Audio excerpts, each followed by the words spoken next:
Shalom, amados hermanos que nos siguen en este canal de YouTube Kabbalah Yashua. Vamos a enviar una información acerca de esta celebridad que se llama Hanukkah. ¿De dónde viene? ¿Qué función tiene? ¿Por qué el pueblo judío ha celebrado esta fiesta? Es una celebración.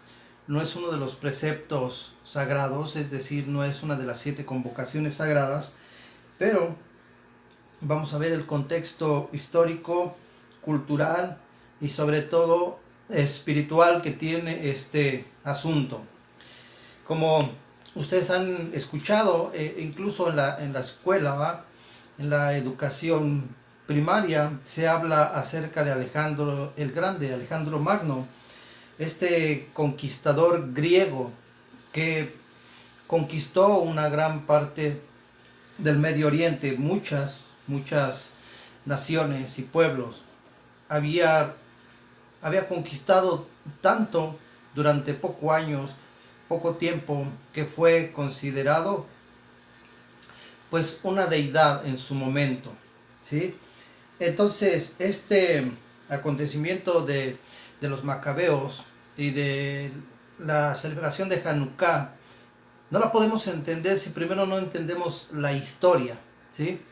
De dónde surgió, porque tenemos que recordar que esto sucedió 172 años más o menos, 170 y 175 años antes del nacimiento de Yeshua.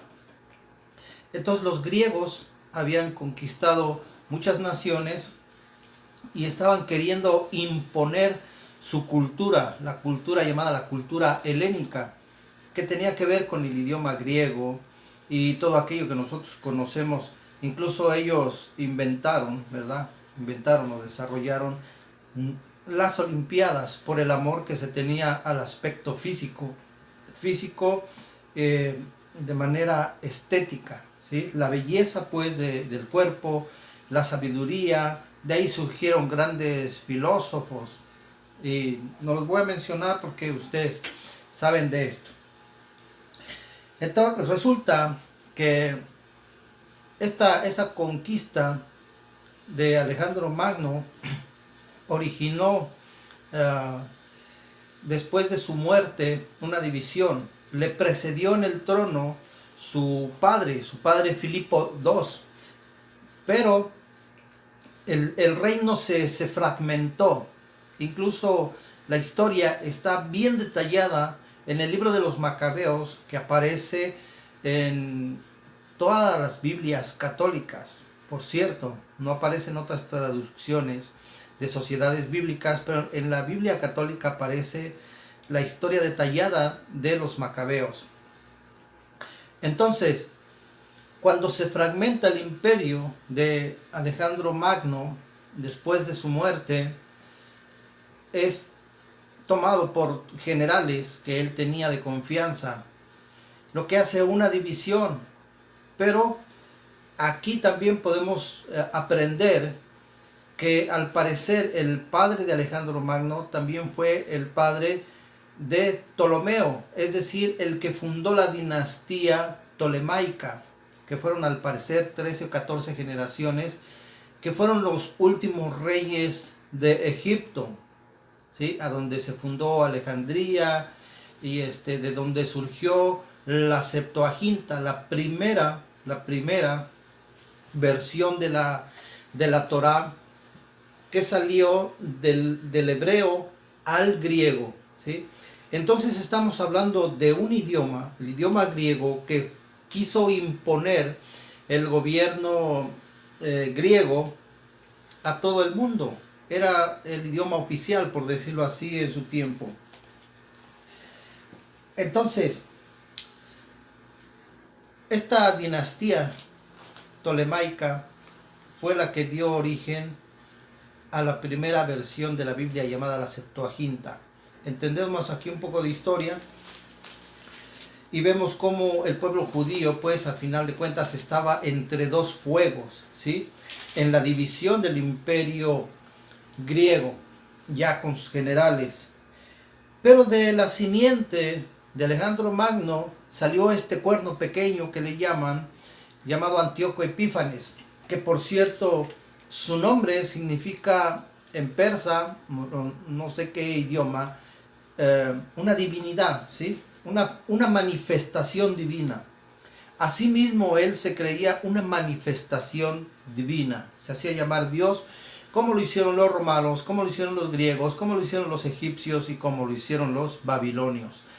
Todo rey, todo gobernante se llegó a llamar a sí mismo un Dios, ¿sí?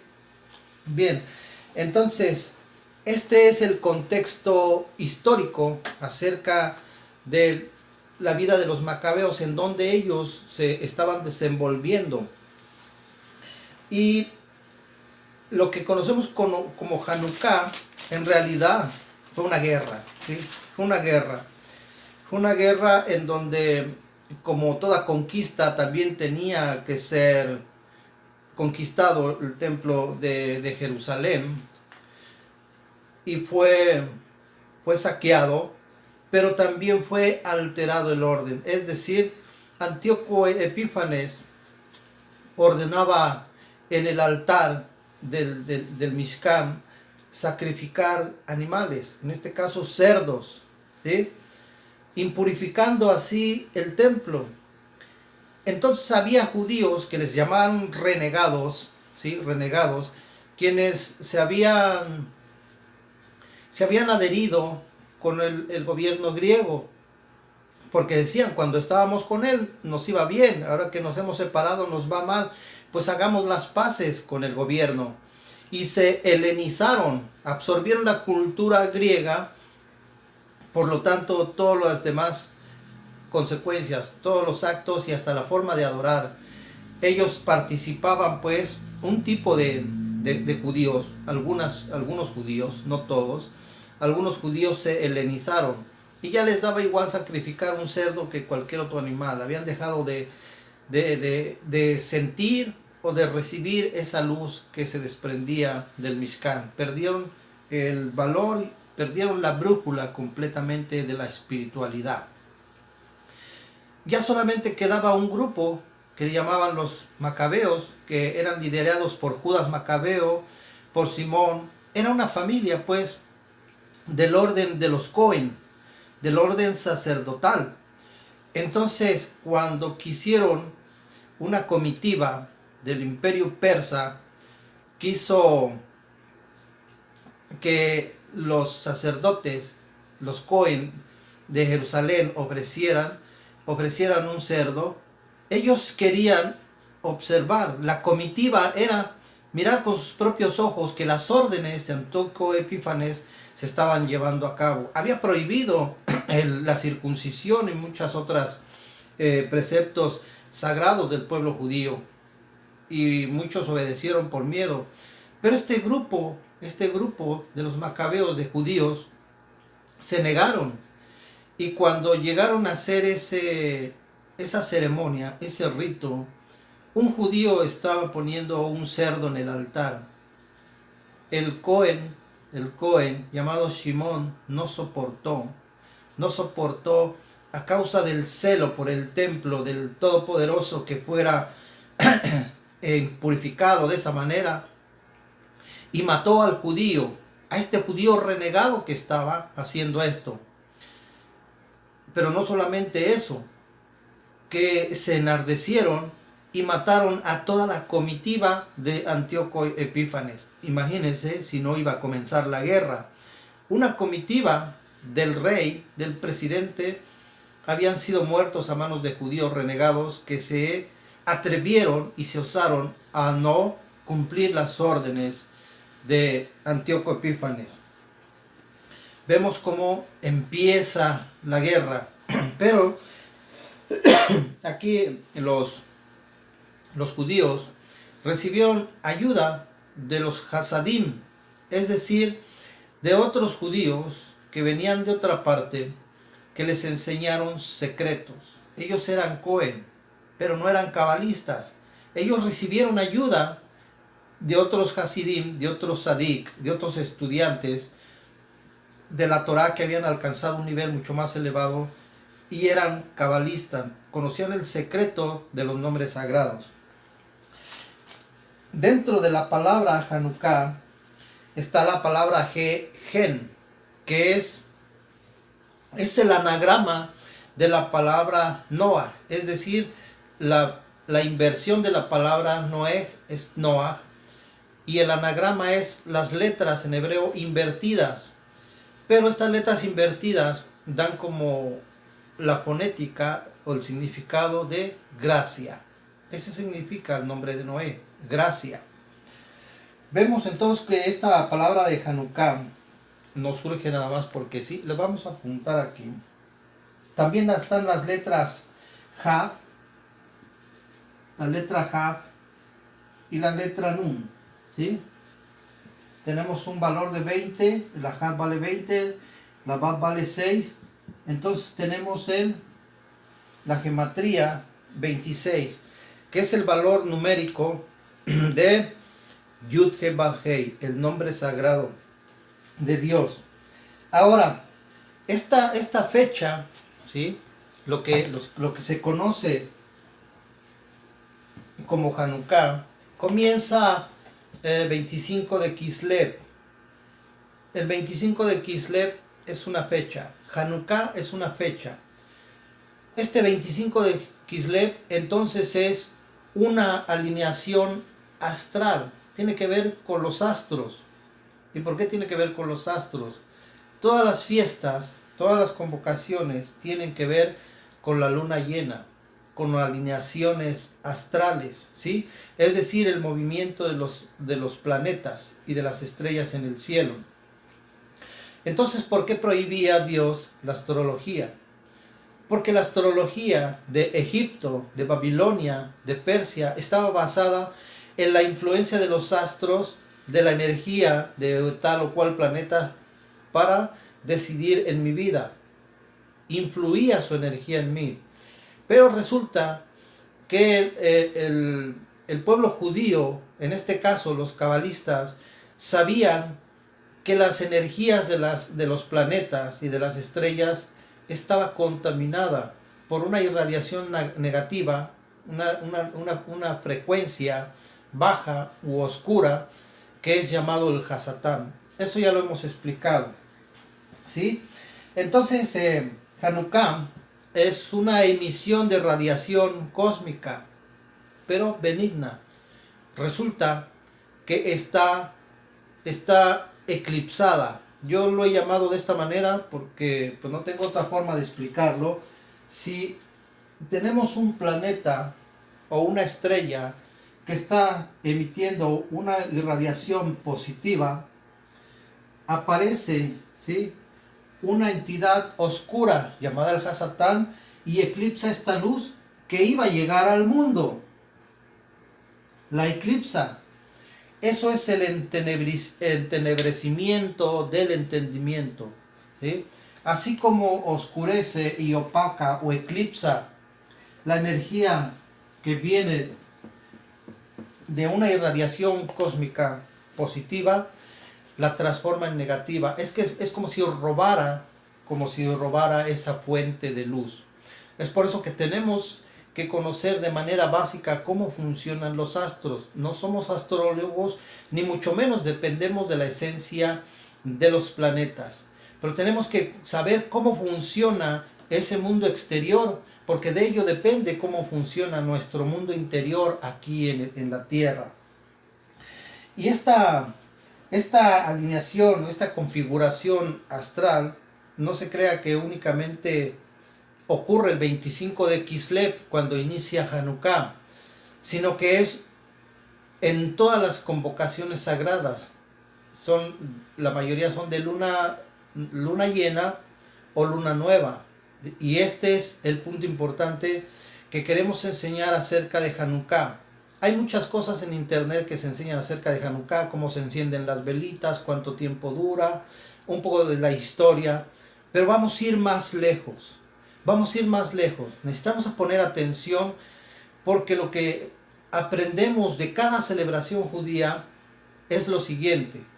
Cuando usted ve la Torá lee la Torá y agarra un concepto de la Torá, a veces una palabra y hasta una sola letra, esa lectura, esa porción de la Torá nos va a llevar a conocer la historia desde Adán y Eva hasta nuestros días y hasta el futuro. Y nos va a llevar a entender cómo funciona nuestro medio ambiente y nos va a sacar del planeta y nos va a enseñar cómo funciona el cosmos. Cualquier palabra, cualquier expresión de la Torá, por lo tanto todas las historias de la Torá nos van a sacar del mundo. Esto es de manera lógica, ¿sí? Una lógica elemental, porque la Torá viene del cielo, es el conocimiento del cielo, es la semilla de cómo funciona el universo. Por lo tanto, tenemos al alcance escudriñar la semilla y desenmarañar ese código genético que está en la semilla llamada la Torá. El Zohar es el microscopio, ¿sí? Es el telescopio que nos ayuda a ver más lejos. Es luz que nos ayuda a resplandecer aquello que veíamos como una historia tosca, con muy poco amor en la forma de leerse, ¿sí? Me refiero a historias como donde el Eterno mismo le dice a Esab, al rey Saúl: ve y mata a todos los amalecitas, destruye a todos los amalecitas, animales, ¿sí? Ganado, hombres, mujeres y niños de pecho. En esta parte de la Torá, ¿en dónde está el amor de Dios? Vemos cómo esta historia no lo expresa. Porque primero nos está enseñando una historia. Primero hay que destruir energías negativas que fueron manifestadas en seres humanos, en sus generaciones.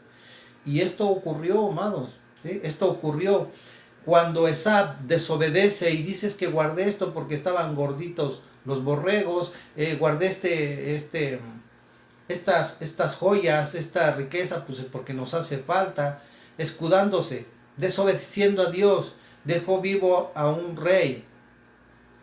Y de ahí viene la semilla de Amalek. Por lo tanto, de ahí desciende también Amán, el que quiso matar y eliminar a todos los judíos en el tiempo de la reina Esther. Esa desobediencia del rey Saúl le estaba costando la extinción del pueblo judío. Entonces vemos que no es cualquier cosa. Vamos a entender un poquito acerca de Hanukkah en una forma de las estaciones del año, por no decir astral, ¿sí? Por no decir cósmico o astronómico. En las estaciones del año tenemos como primer punto el sol. El sol del cual tomamos vida. Y tenemos la Tierra, nuestro planeta Tierra, que de alguna manera gira alrededor del sol.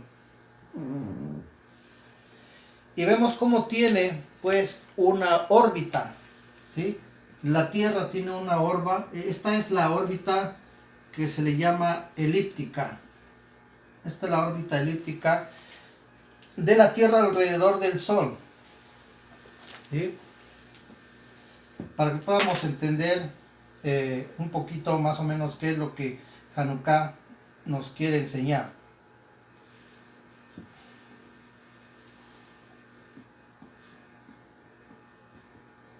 Vamos a poner las fechas rápidamente. 21 de diciembre, 22 de septiembre, 22 de junio, algo así. Lo que podemos entender de entrada es que el 25 de Kislev no solamente es que es una alineación astral, sino que vivimos en esa alineación astral. Por eso yo les he dicho en algunos videos que tenemos que aprender no a partir de una palabra, Porque para la persona religiosa, la palabra astrología impacta su alma y su mente. Está programado para tenerle miedo a la astrología. Nosotros vamos a programar nuestra mente para estar sobre la astrología, sobre ese engaño en el que vivió el mundo. Porque no pueden escapar de esto. Vivimos dentro de los movimientos astronómicos. Vivimos dentro de los eventos astrales, amados. Este es el punto. Somos parte de ello. Somos influenciados por ello. No podemos evadir aquello que nos está haciendo daño. No podemos ignorar aquello que está afectando no solamente nuestras vidas, nuestra mente, nuestras acciones, sino también a nuestras generaciones. ¿Cómo lo podemos entender? El 25 de Kislev, que es una alineación astral, es el solsticio de invierno. El solsticio de invierno, cuando cambia una estación a otra, de verano a invierno, ¿sí? Vemos entonces que no empieza a dejar de sonar a algo astrológico y se empieza a hacer parte de nuestra vida, de nuestro medio ambiente, por lo tanto de las estaciones del año. El 25 de Kislev es el solsticio de invierno. Y usted ha visto tal vez ahí en internet que hay mucha información acerca de ídolos, de dioses paganos que nacieron el 25 de diciembre. Se ha asociado de manera pagana el 25 de Kislev con el 25 de diciembre. No caen en el mismo día, pero se ha asociado para robar la luz de este evento que se conoce como Hanukkah, ¿sí? Podemos entender claramente que el enemigo entonces es astuto, porque él viene de esta dimensión, viene de la dimensión de los astros, por eso es sumamente inteligente y conoce cómo funcionan. El ignorarlo provoca entonces dejarnos influenciar, sí o sí, por lo que él ha provocado, por lo que él ha enseñado, porque nosotros lo estamos haciendo ajeno a nuestra vida, cuando no nos damos cuenta que vivimos dentro de esa influencia astral que el Hasatán se ha encargado de distorsionar.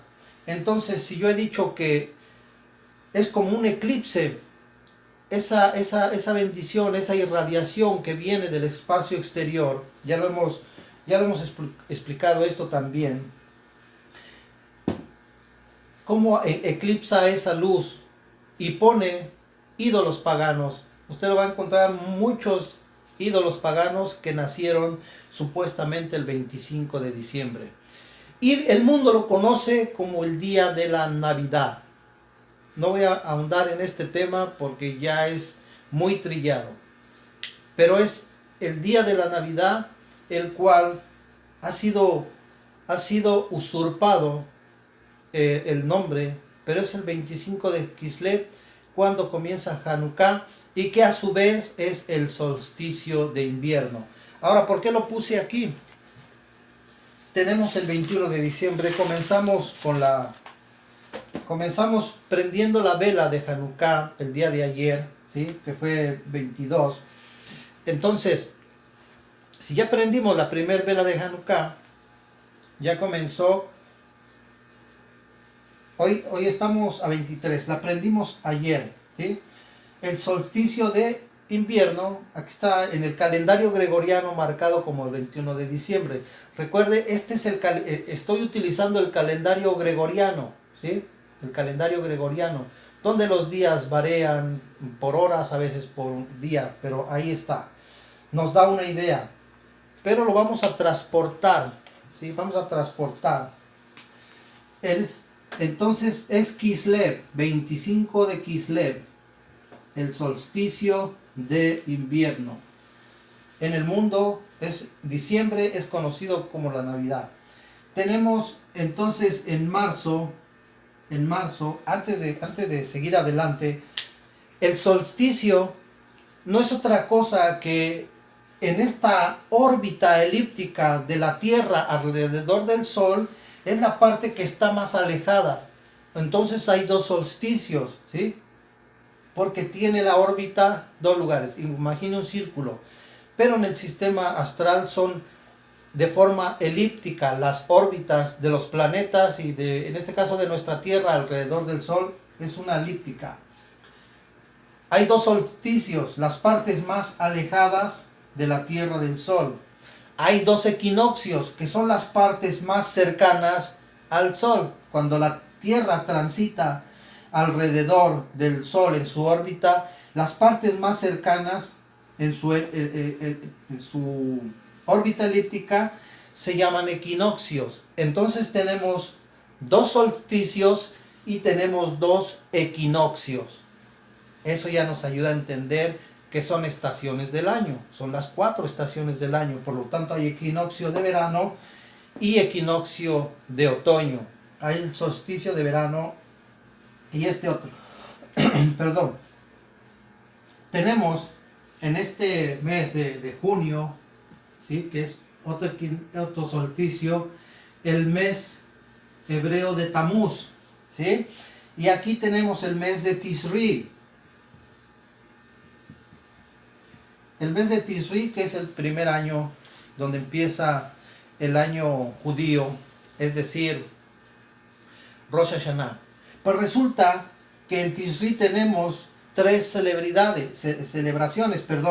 Tenemos Rosh Hashanah, Yom Kippur y Sukkot. Imagínense lo importante que es entonces el equinoccio de otoño.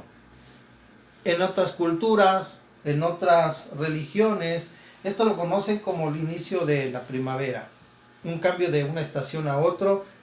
Por cierto, las pirámides de México, ustedes saben que la serpiente se dibuja en la pirámide como una sombra escalonada y va bajando.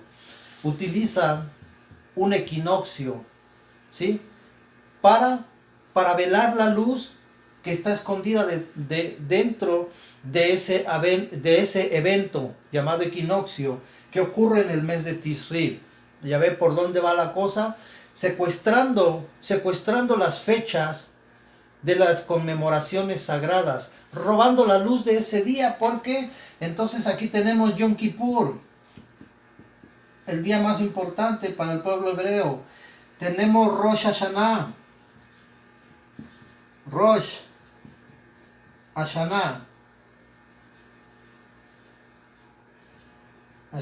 que es el año nuevo judío, ¿sí?